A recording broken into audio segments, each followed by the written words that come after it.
Magandang hapon po mga kababayan. Ako po si Iza Calzado. Ayun. Sa totoo lang po natatakot ako. Pero sabi nga po sa isang pelikulang kasama ako, in love there is no fear.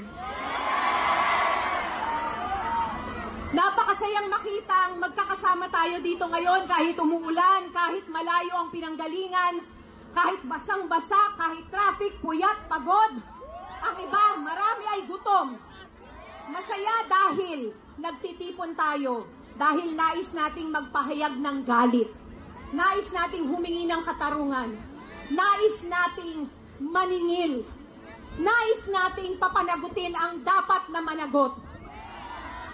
Paano nga ba tayo humantong dito? Paulit-ulit na lang, paulit-ulit na lang. At palala ng palala ng palala. Mananahimik pa rin ba tayo? Manonood na lang ba tayo? Magpapatuloy pa rin ba tayo sa buhay natin na parang wala lang nangyari? Hindi na. Dahil noong tayo'y nananahimik at nagbibisi-bisihan at walang pakialam, may mga puwersang nagnanakaw ng bilyong-bilyon, trillions, na dapat sana ay para sa bayan. Kung magpapabaya tayo, mauulit lang ng mauulit ang pangluloko at panggagago. Sorry po, Bishop. Hanggang doon lang po ako. Gusto ba natin yun?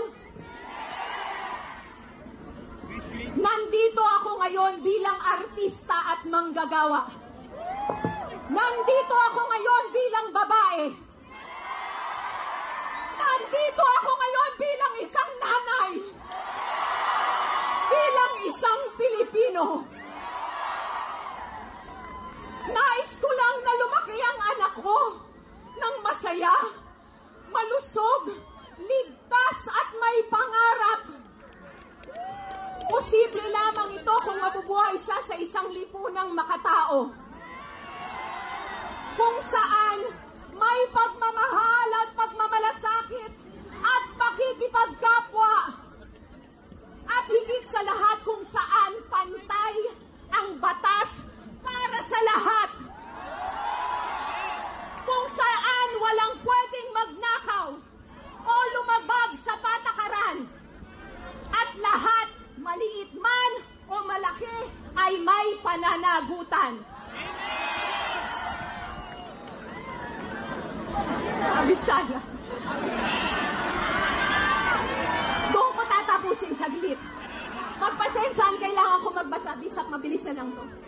At lalo nating inaasahan ang ganitong mga katangian sa ating mga leader at pinunong bayan. Ibinoto natin sila dahil may pangako sila. Nangako silang mamumuno sila ng tapat. Nanumpa silang uunahin nila ang kapakanan nating lahat at ibabangon tayong muli. At ang pinakamahalaga ay nanumpa silang susunod sila sa batas na dapat pareho at pantay para sa lahat. Nasaan yun? Narito tayo para singilin sila sa kanilang pangako. Singilin sila sa pamamagitan ng patas na investigasyon, paglilitis at pagbabalik ng yaman ng bayan. Bilang Pilipino, nandito rin ako para ipaalala sa ating lahat na hindi dito nagtatapos at natatapos ang ating laban. Mula sa araw na ito, mangako tayo sa ating mga sarili, sa ating mga katabi, sa ating mga kapwa Pilipino, na tayo ay mananatiling mulat. Magbabantay tayo. Magtatanong tayo at mag-uusisa tayo at kikilos tayo kasama ng iba nating kapwa Pilipino para pigilan, tutulan at labanan ang kasinungalingan, ang katiwalian, ang pandarambong, ang pagnanakaw sa atin, at ang pagsira para sa kinabukasan at pangarap natin at ng ating mga anak at ng mga susunod pang henerasyon.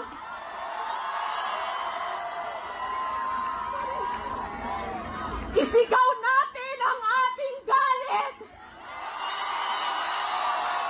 Ipahayag natin ang ating sama ng loob at ang ating panawagan para sa katarungan. Ipakita natin ang ating lakas dahil tayo ay malakas, hindi ba? Pilipino, tayo ay malakas! Hanggat mapanagot natin ang mga mandarambong at ang mga nagkasala, hanggang maibalik sa atin ang ating pera at dignidad na ninakaw sa atin, at hanggang sa makamtan natin ang katarungan at totoong pagbabago. Mga kababayan, umpisa pa lamang ito. Makakaasa ba tayo na hanggang sa dulo magkakasama tayo? Oo!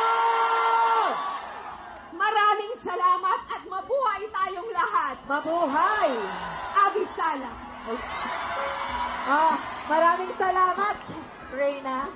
Parang papalitan na po natin yung chant natin. Kulong na yan, mga pasneya!